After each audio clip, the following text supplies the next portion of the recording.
Hey, what's going on, everybody? This is Chris Nowaski, and welcome back to another episode of the TKR Podcast, the Chris and Craig Show. Rutgers is coming off of a 70-59 win over Illinois last night at Jersey Mike's Arena. The fans were absolutely bonkers the entire night.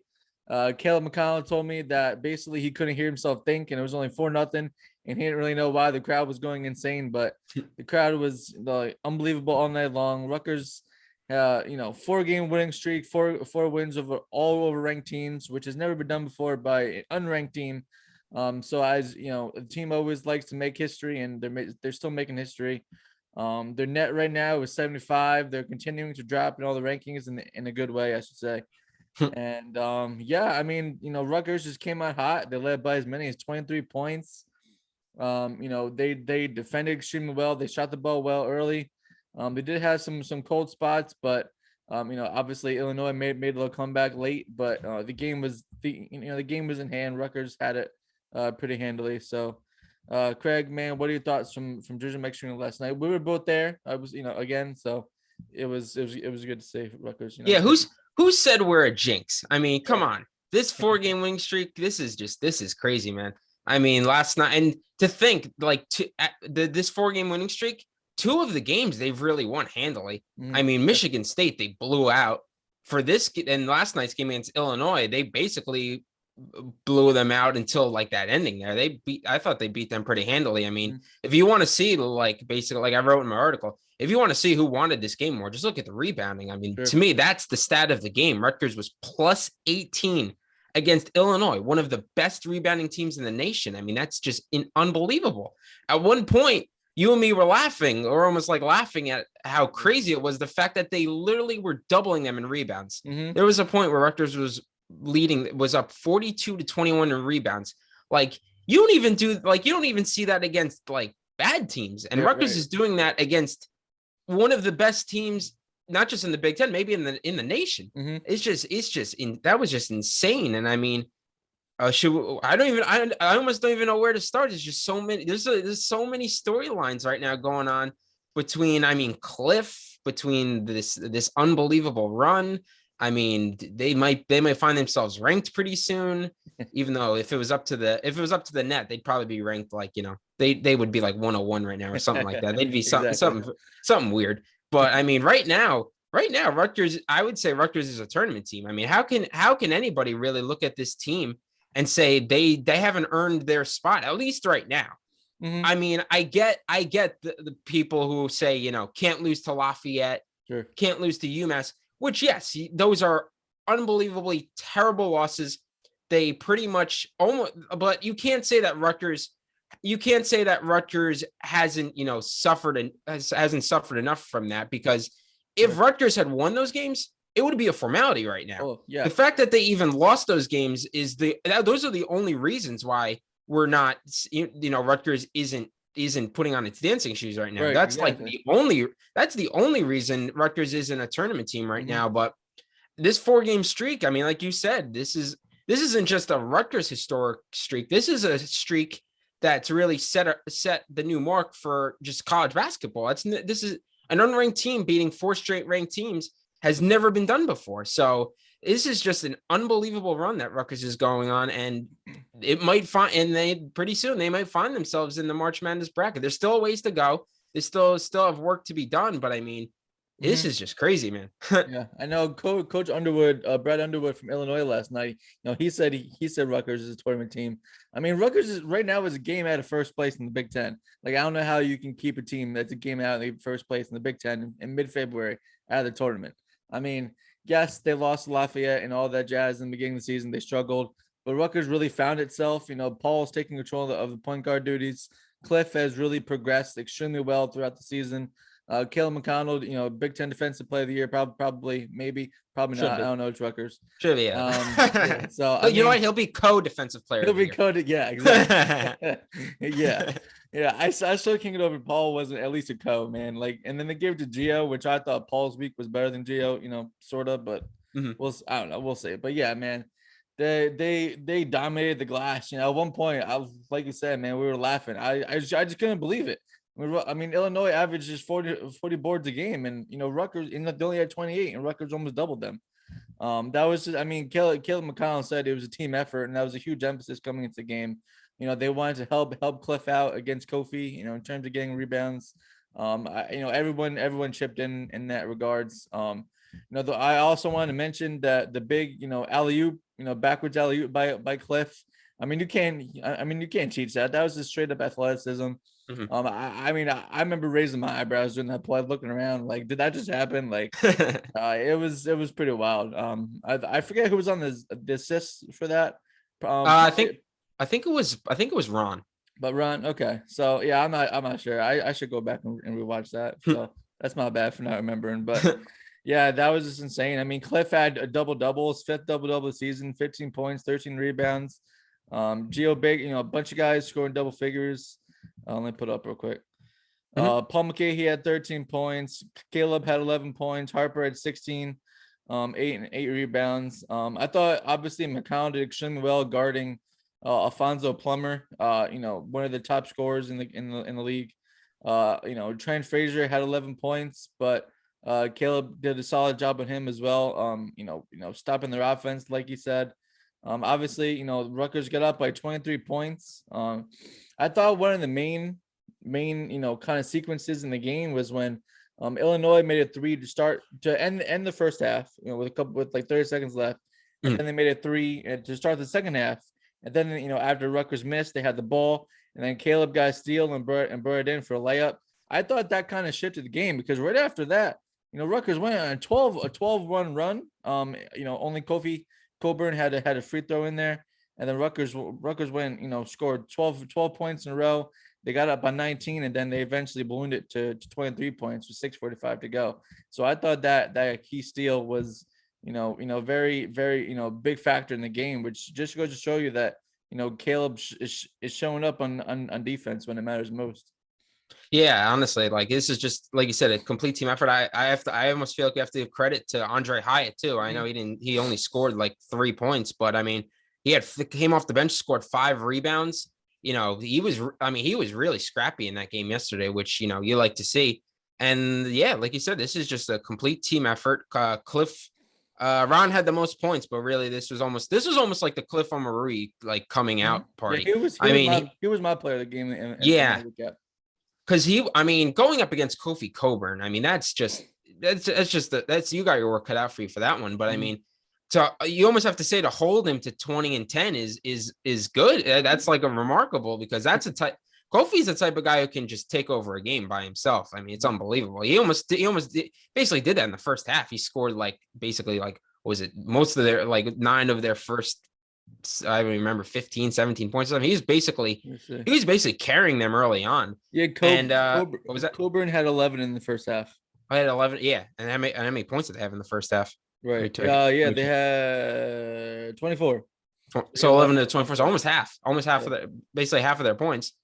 And Cliff did an unbelievable job. He had 2 blocks. One of them was a big block against Coburn. Runs to the other end of the court, picks up the foul, and he did his little, I don't even know what to call it. Like I saw Richie called it like the Undertaker, like sit up. Yeah. He was like, he just like stood up. It was I rewatched that again this morning, and like when he got up, Paul was next to him. It kind of looked like, what the heck was that? Like it was pretty funny. Yeah, I mean, that's just dude is just an athletic freak. I mean, that's the one thing. I mean, you're not going to overpower Kofi Coburn because the guy is just super strong. But I mean, you could see Cliff. Yeah, he's crazy. But Cliff's size, his length, his athleticism was definitely giving him fits. And really, just on the offensive side and the defensive side, the guy was just all over the place. And like you saw after the game, Brad Underwood was talking about, this guy has the tools to be a quality player at the next level. And it's like, yeah, we can see why this dude is just an athletic freak. And I think I said in my article, I think the scariest part of his game is that he still has room to improve. I mean, we say still times sometimes it hits him in the hands, he kind of drops it. I mean, and sometimes he's hit or miss when it comes to, the back down little hook shot, but he hit it yesterday. I mean, if he can get that stuff down, this dude is like, how are you going to stop this dude? Well, exactly. And if he develops a jump shot, I mean, geez, this guy's going to be insane. Yeah, you've seen Cliff, make the baseline, mid-range jumpers and in practice and warm up. So I mean, it's We've seen him hit a definitely there. three. We've And seen him hit a three before. Yeah. He made it three. Last year at some point. I think it was toward the end of the season. Yeah. But yeah, I know. The one funny part talking about Brad Underwood with Cliff. Underwood was leaving the press room, and he walked by me and said, "Man, I hope Cliff declares." So he doesn't want to see any more Cliff. Obviously the Big Ten doesn't want to see any more Kofi. So it kind of Yeah. works both ways there. But yeah, he was very complimentary of Rutgers, very complimentary of Omarui. He said, basically Rutgers punched Illinois in the mouth and they didn't get up. They had no fight. He said Rutgers was extremely physical, extremely tough. They're playing as hard as anyone in the country right now, which is obviously a big reason why they've, are winning at this point now. So, yeah, I mean, and almost just think about that. That quote by Underwood as he was leaving is just like, think of how far Rutgers has come. That you basically have one of the best coaches in the nation, Brad Underwood, basically almost begging, like basically saying like he hopes that Cliff he goes to the next level, so he doesn't have to face him anymore. Like that's unbelievable. That Peichel recruited, like obviously the Peichel recruited him, so it's just unbelievable that Rutgers has a guy that's just this gifted. To think about where they were, just years ago, and it's like they now have a guy that's that gifted, and you have Brad Underwood saying, "Man, I hope he jumps to the NBA as soon as possible, so I don't have to face him anymore." I mean, that's crazy.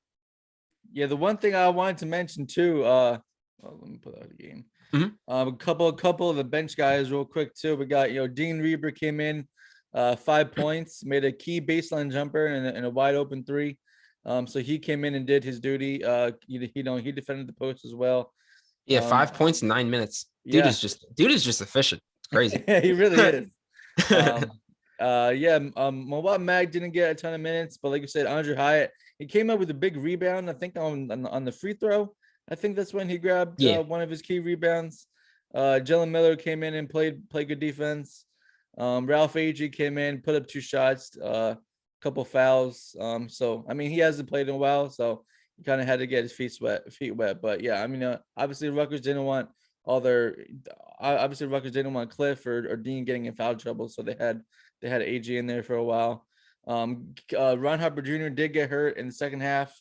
Looked like obviously his left hand finger. As of now, we don't know, offhand, too much about it. But it does sound like that, he should be okay going forward. He might obviously miss Sunday's game, which is interesting because obviously he had, the last second shot to beat Purdue last time out, and Gio Baker missed that game. So maybe, they'll flip flop this time around, see what they do on the road at Purdue, obviously, which is no easy task. But, like we had talked about earlier, man, like 2 weeks ago, this team was maybe going to the NIT, and right now they're a game out of first place in the Big Ten, which is, it's still unfathomable. I still can't believe that's happening right now. I mean, it's crazy. This team is just, is rolling right now. Obviously, they're taking it one game at a time. They said, in practice, the practices are extremely detailed. They're focused. They're not getting too high, too low. They're staying, kind of level-headed. They, picked up a key road win a couple games ago against Wisconsin. They got another one, obviously, on Sunday at Purdue, which is Mackey Arena, which is, probably, just as tough as Jersey Mike's Arena to play in. So I mean, Purdue wins at home, like as much as anybody in the conference. So yeah, I have an interesting question for you. Yeah, if Rutgers beats Purdue at Mackey Arena on Sunday, are they in? Oh, for sure, 100%, 100%. Like, is it over? Like, is that it? Oh yeah, because they'll have 11 wins in the conference. They'll be in, first place in the conference. So that's true. Yeah, true. I mean, yeah, absolutely. I know that's crazy. Yeah, I think so too. Even like they'd have to. I mean, there would be 4 games left again. Yeah, so. They'd have to go on some horrible downfall if they win. Like you said, I think they're in if they beat Purdue. Oh yeah, 100%. I mean, they've won at Purdue before when they needed to. So, I mean, this is 2 years ago at this point, right before the COVID hit. They made the NCAA tournament. They got the key road win at Purdue. So, I mean, they've done it before. Kind of a similar ish, not really kind of situation, but obviously a key road win at Purdue would be a monumental. I said the win over Wisconsin on the road was monumental. This, win over Purdue at this stage of the game would surpass that, I would think. So what would that be? A quad win? Would that give him 8 quad wins? I think, or 7. Let me check real quick because I think it would give, because I think, wait, no, what they had 5. They had 5 coming into this, so they picked up 6. So it would be, so it would be 7 So if they were to win. Quad one.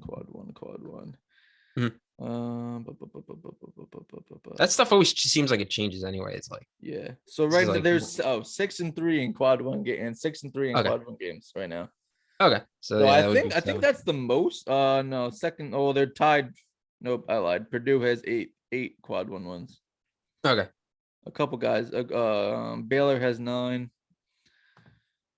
I mean, they're up there though. Yeah. Iowa State has 8. Wisconsin has 8. Kansas has 8. Marquette has 7. Alabama 7.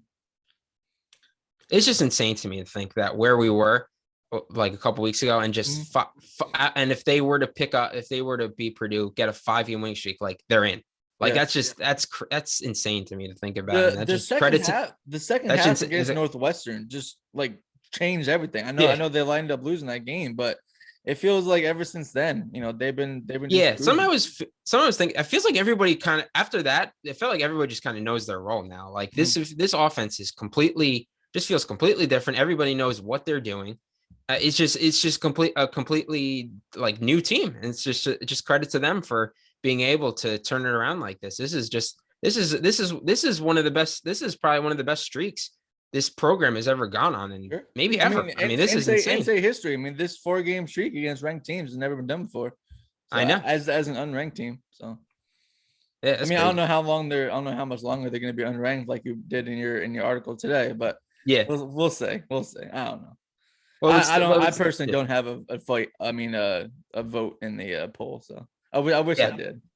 I think they'll be ranked. I have a feeling. Yeah, I'm sure they'll get votes at least, the very least. And I know they did last week too, but I mean, we'll see what they do against Purdue. If they beat Purdue for sure. But Yeah. I mean, like you said, if they beat Purdue, they're probably in. So yeah, it's hard. It would be hard to not rank a team that we'd consider in. But with the way these ranking systems are, I guess you never know, right? Exactly. No one like we had talked about off camera before we started. Like the NCAA uses the net rankings as like a big tool in terms of determining who's in the tournament, but no one really knows like how it's calculated per se. So it's kind of almost like a guessing game. But yeah, right the now, analytics Rutgers is 75. I mean, there's been teams that have had nets in the 70s that have made the tournament in recent seasons. But obviously Rutgers is rolling right now, and they're playing as well as anybody in the country, really. Yeah. Honestly, yeah. And I was gonna say the analytics guys and girls right now have to be just cursing out Rutgers right now because this is. I mean, I can't remember a time where this was something like this was such a big deal, where it was like such a discrepancy between kind of the public perception of a team versus the analytical side of it. Because I feel like if Rutgers was left out of the tournament right now, I feel like there'd be like a revolt in college basketball. I mean, you got Brad Underwood saying they're a tournament team. They're getting all this love. You can see it on Twitter and social media right now.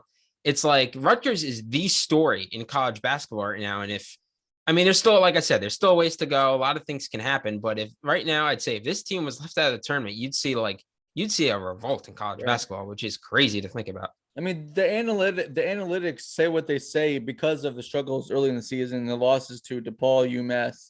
Obviously the Lafayette was the absolute worst one. So that's literally the only reason why that Rutgers has the net of 75 like it does. I mean, if they didn't lose those games and they won those games, they'd be much lower, higher, however you want to say it in the net. So.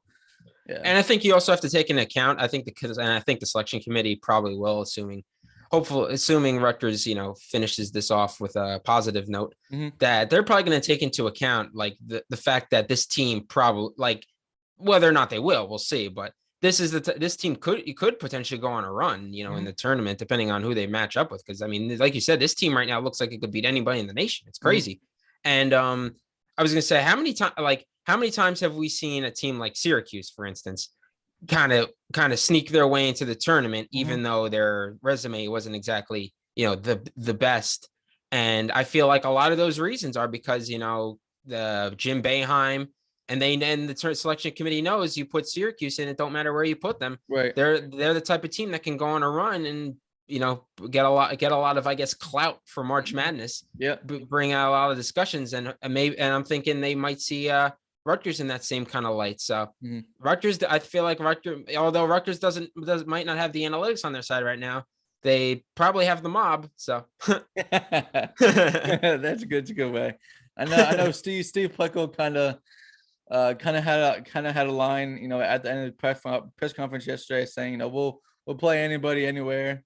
So it was kind of interesting. I mean, it kind of sounded like he wanted to take that back a little bit the way he said it. It was kind of quiet about it, but I mean, Rutgers, playing. I mean, obviously they play a lot better at home than they do on the road, but they did beat Wisconsin last time. So I mean, obviously Purdue won't be easy.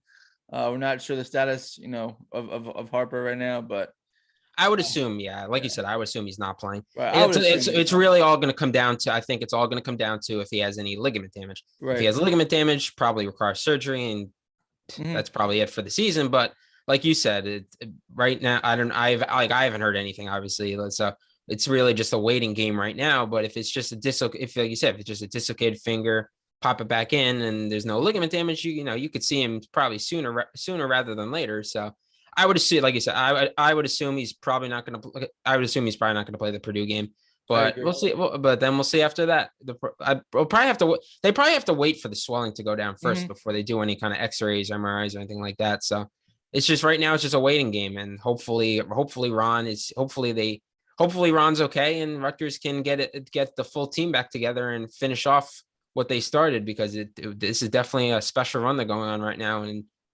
Right. it should be fun to see how it ends. Hopefully. Yeah. Even if he doesn't play and Rutgers doesn't win on Sunday, I don't like it. Won't hurt him. Like the loss wouldn't hurt Right. Rutgers. They still have obviously more chances to 4 games left. I think they have Indiana, or no, they have Wisconsin again. They have Yeah, Indiana, they got. Penn I think it's State, Michigan. Yeah, I Michigan. forgot about Yeah, Michigan. Michigan, Wisconsin, Indiana, Penn State to close and Right. that's it. So I mean, You obviously, want to keep them healthy for those games. So right, exactly. I mean, all Rutgers, I would say, has to do right now is maybe win one more and really stay afloat, stay above 500. Then there's no way you can keep him out. I know Brad Underwood even said, no offense to Lafayette, but that game was so long ago. yeah, So I mean, it's kind of like the NCAA college football committee, for the playoff. A team will have a loss early, but they kind of got it out of the way. They kind of got it out of the way early. Team gets hot late in the season and they get in and they get their shot. So yeah. I mean, like I said before, I would say about 9 times, maybe 8 times out of 10. I don't know, but most of the time when you have a loss like that, you're done. Like it pretty much nukes your resume and that's it. But I mean, Rutgers has more than canceled out that loss. I think. I mean, to beat four straight ranked teams, to beat four straight really great teams, it's unprecedented, really, for an unranked team. So I think Rutgers has righted that ship in spades, and right now they have their destiny is in their hands. Oh, absolutely. And if they just keep winning and, like you said, stay afloat, I think there's no way that they can be left out. Yeah, it's very different than football too, because basketball they play so many games, so many opportunities, and and they're winning, they're cashing in on these opportunities, which is I feel like I've said that obviously for 2 weeks now. Like when we looked at the schedule, after they lost to Minnesota and they barely beat Nebraska, I still can't get over that Minnesota loss. Rutgers should have won that.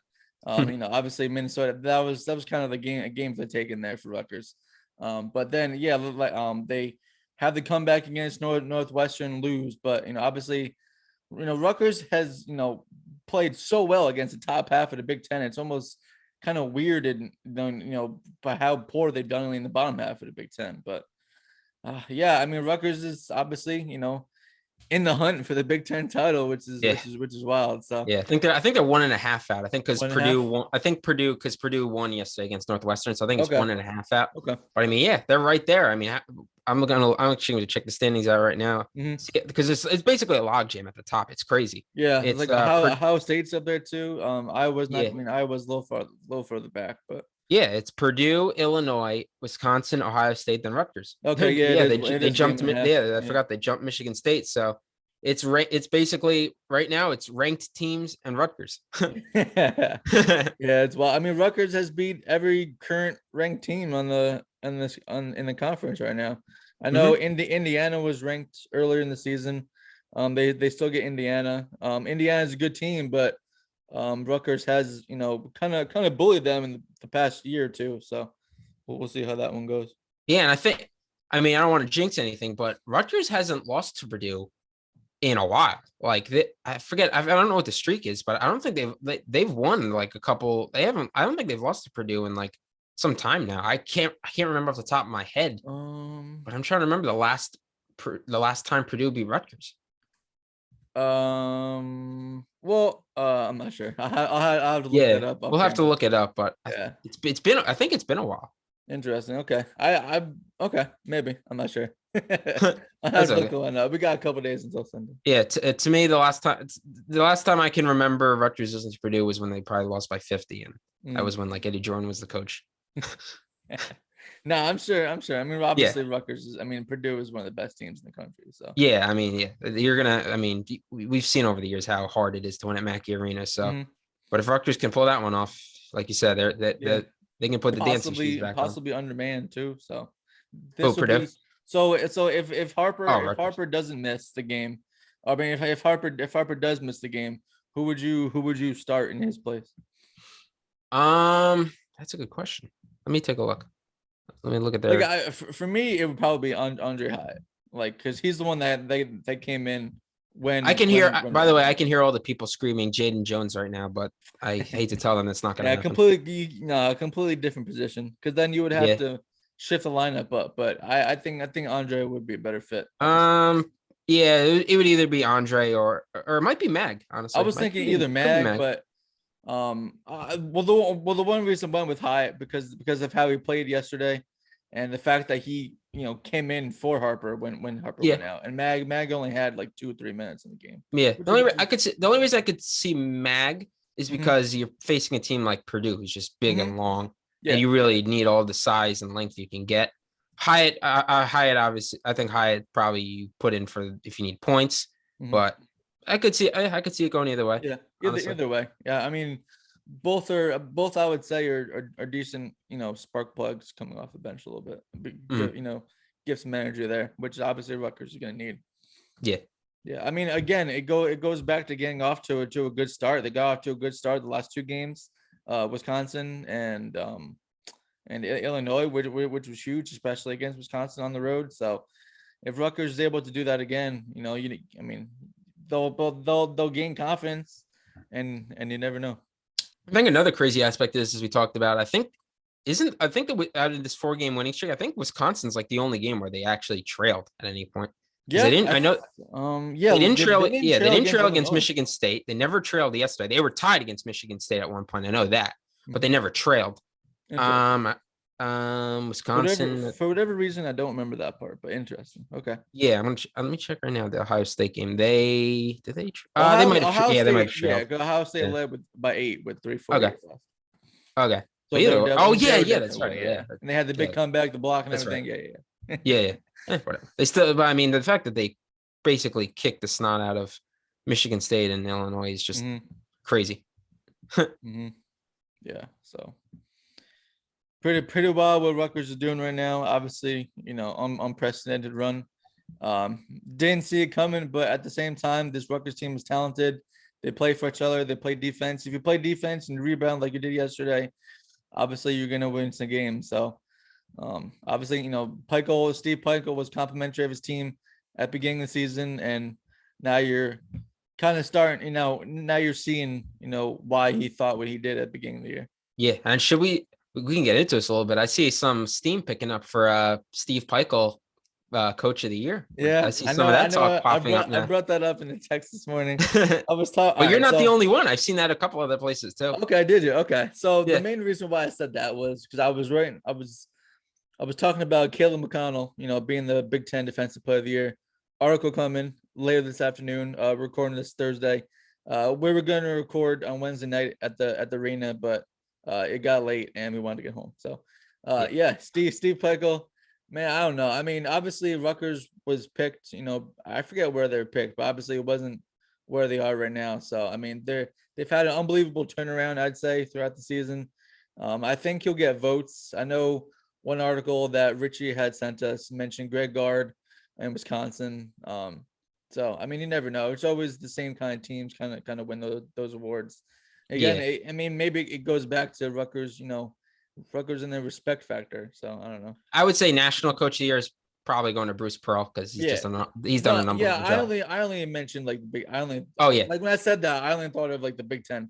Yeah, part. But Big Ten, I mean, there's still time. Big Ten Coach of the Year, there's still time. Yeah. If Rutgers can, kick it to the next level. I don't think there's any reason why Peichel can't be Coach of the Year. But like you said, Rutgers doesn't typically get that type of love. But if they can complete this turnaround, beat Purdue, and who knows with these last few games, if they keep on winning, like how are you gonna take it away from them? Like I understand, I understand Wisconsin was picked to finish last place in the Big Ten. Wisconsin was picked 10th.